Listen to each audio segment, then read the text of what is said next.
കേരളത്തിൽ എയിംസ് അനുവദിക്കുന്നതുമായി ബന്ധപ്പെട്ട വിഷയത്തിൽ ഹൈക്കോടതിയിൽ മറുപടി നൽകാൻ വീണ്ടും സാവകാശം തേടിയിരിക്കുകയാണ് കേന്ദ്ര സർക്കാർ. സാമ്പത്തിക വർഷം അവസാനമായതുകൊണ്ട് ധനകാര്യ വകുപ്പിൽ നിന്ന് വിശദീകരണം കിട്ടിയിട്ടില്ല എന്നാണ് കേന്ദ്ര സർക്കാർ അഭിഭാഷകൻ മുഖേന കോടതിയെ അറിയിച്ചത്. മറുപടി നൽകാൻ ഏപ്രിൽ 10 വരെ ഹൈക്കോടതി സമയം നൽകിയിട്ടുണ്ട്. വിഷ്ണു സുരേഷാണ് കൊച്ചിയിൽ നിന്ന് ഈ വാർത്തയുടെ വിവരങ്ങളുമായിട്ടുള്ളത്. വിഷ്ണു, കേരളത്തിനെ എയിംസ് അനുവദിക്കുന്നതുമായി ബന്ധപ്പെട്ട ഈ കാലതാമസത്തിന് മറ്റൊരു ന്യായീകരണം കണ്ടെത്തുകയാണോ കേന്ദ്രം?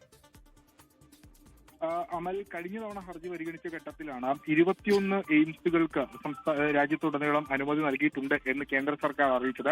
ആ ഘട്ടത്തിലാണ് കോടതി ചോദിച്ചത് അത് എന്ത് മാനദണ്ഡത്തിന്റെ അടിസ്ഥാനത്തിലാണ് എയിംസ് ഓരോ സംസ്ഥാനങ്ങൾക്ക് നൽകുന്നത്, അത് വിശദീകരിച്ച് സത്യവാങ്മൂലം നൽകാൻ നിർദ്ദേശം നൽകിയിരുന്നു.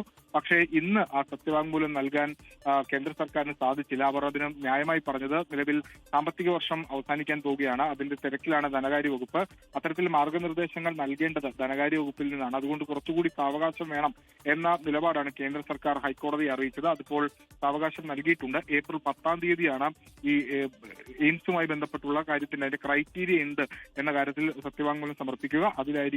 അതിനുശേഷം ഈ എയിംസ് സംരക്ഷണ സമിതിയും അവരുടെ മറുപടി സത്യവാങ്മൂലം നൽകും. അതിനുശേഷം വിശദമായ വാദത്തിലേക്ക് പോകും. എയിംസ് കേരളത്തിന് ആവശ്യമാണ് എന്ന നിലപാടാണ് കഴിഞ്ഞ തവണ ഹർജി പരിഗണിച്ച ഘട്ടത്തിൽ ഹൈക്കോടതി സ്വീകരിച്ചത്. ഒപ്പം തന്നെ ചില വിമർശനങ്ങളും കേന്ദ്ര സർക്കാരിനെതിരെ ഉന്നയിക്കുകയും ചെയ്തിരുന്നു. അതിനെല്ലാം കേന്ദ്ര സർക്കാരിന്റെ സത്യവാങ്മൂലത്തിൽ മറുപടി ഉണ്ടാകുമെന്നാണ് പ്രതീക്ഷിക്കുന്നത്. ഏപ്രിൽ 10 സത്യവാങ്മൂലം നൽകും. അമൽ, എന്തായാലും എയിംസ് എന്നത് കേരളത്തിന്റെ ഏറെക്കാലമായിട്ടുള്ള സ്വപ്നമാണ്. അതിനുള്ള അർഹത കേരളത്തിന് ഉണ്ട് താനും. അതിനുള്ള നടപടികളിലേക്കൊക്കെ കടക്കുന്ന ഒരു അവസ്ഥയിലാണ് കേന്ദ്ര സർക്കാരിന്റെ ഭാഗത്തുനിന്ന് ഇതുപോലെ അനുകൂലമായ ഒരു തരത്തിലുള്ള നടപടികൾ ഉണ്ടായില്ല.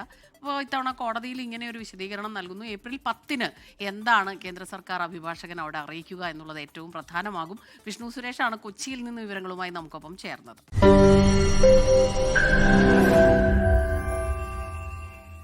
ലോകത്തെവിടെയായാലും ഏത് സമയത്തും 24 വാർത്തകളും ഓഗ്മെന്റഡ് റിയാലിറ്റി പാക്കേജുകളും എക്സ്പ്ലെയിനറുകളും വിശദമായി കാണാൻ ഞങ്ങളുടെ യൂട്യൂബ് ചാനൽ നിങ്ങൾക്ക് സബ്സ്ക്രൈബ് ചെയ്യാം.